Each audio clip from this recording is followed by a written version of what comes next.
You worked on a dude ranch? Like, what's the deal with I'm that? I just need to know.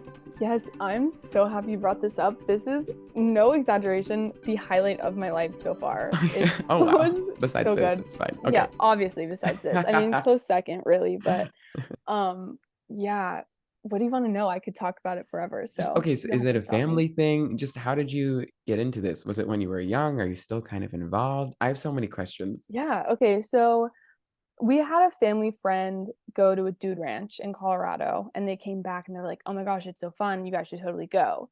And so, one summer, I think it was like a year or two after I was in high school. I think I was like 19. Okay. So a couple years ago. And we go, it's like they are open for the summer. And so we go like the first week that they're open. And I had such a good time. They have like 50 horses, about like 30 or so guests come each week and stay on the ranch and then like ride horses or like go whitewater rafting and stuff. Cool. And I just had a great time. There were like 11 staff members. And when we were leaving, I was like, I don't know if I don't feel like I'm leaving. Like I feel like I'm going to be back here. Like I know I am. Like I'm not saying bye to these people. Yeah. And so on the way back to the airport, I made a joke to the owner about him hiring me. I was like, if you ever need an extra pair of hands, like I'm looking for a job because it was summertime. And he was like, actually talk to my wife. Like we could kind of use an extra person. So I was like, okay, like Snap.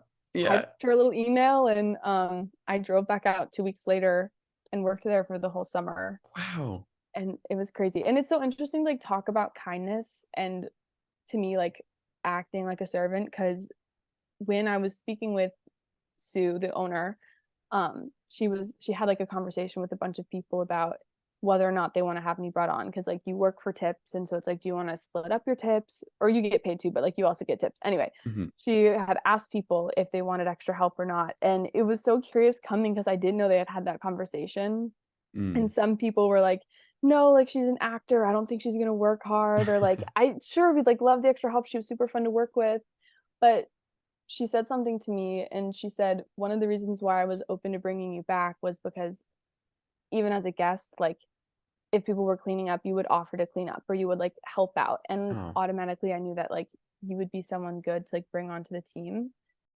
You've also been a PA on sets before. And so this kind of you keep saying serving others, which is so interesting. That theme in your life is there. I don't know. That must have been something you learned growing up. Kind of taking care of other people is like the golden rule or serving others. It seems like that's how you show your love. Yeah, I think definitely it's probably something I learned from my mom especially too like beyond like southern culture. She's just such a powerhouse and like I think that's type of her love language like she just Yeah. puts other people before her and it like really makes a difference.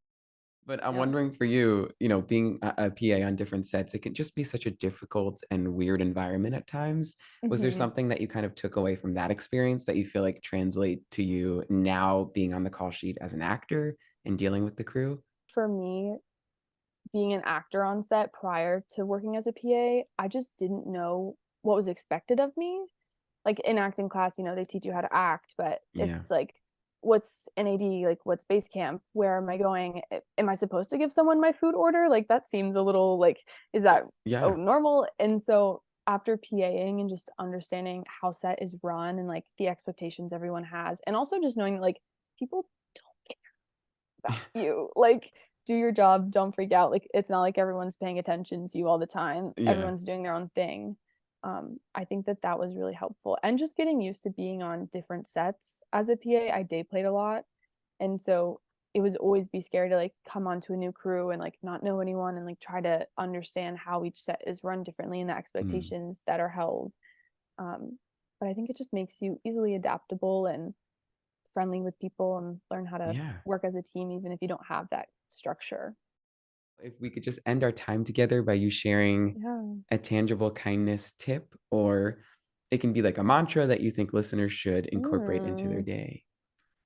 I think maybe this is something my mom said is she's a big proponent of like trying to do something at least one thing every day that's going to better someone else's day.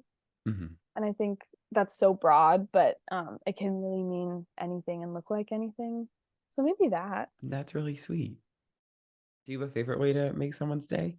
I'm definitely a words of affirmation person, so that's often how I try to show love to other people. And something I love to do is like if someone crosses my mind, I immediately am like, I gotta text them. Just like I love it when people let me know that I'm thinking or that they're thinking about me, and I love to do that Yeah. for other people. Just because like, especially now that everyone I have friends in so many different places, it's nice to know that like people think about you and miss you and love you and are praying for you to have Yeah. happiness and a good life. So